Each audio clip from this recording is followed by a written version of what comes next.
Shubor nakaslem jong unongsan Hima.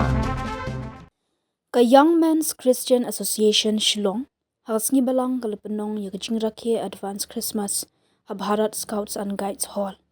Hakani Gajingrake Ledon Lang Uba J.R. Mirbo, General Secretary by MCA Shillong, Reverend R. Marshall Lingdo Ubalong U Board of Directors Jong Ka YMCA, Ka Medarisha Thongni, Phyllis Darwell Maukan, Ki Board Members, Ki Nongtre, Ki Khna, Bat Ga Yang Ka Sem Jong Uba Shamir J. Thaba.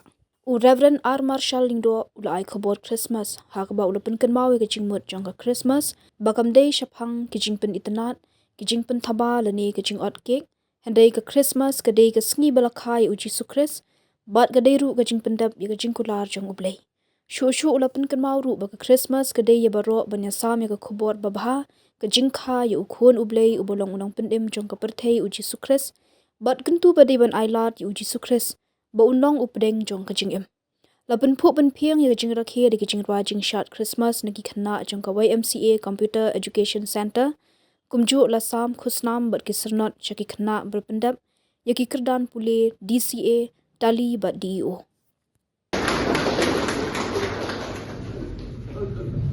So I cut this cake.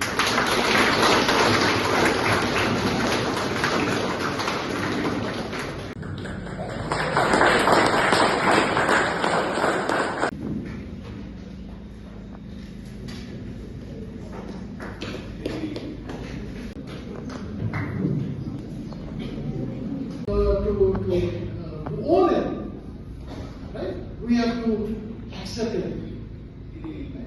Very soon, perhaps, all these trophies, all the gifts, the thing that we have done during your course, and perhaps if the MC or the people who are organizing, if they have prepared a big gift or even a small gift, if nobody is there to accept that gift becomes useless. And I believe that this year, the Christmas of 2025, I don't know how many years we have celebrated, how we celebrated our past year, our past Christmas.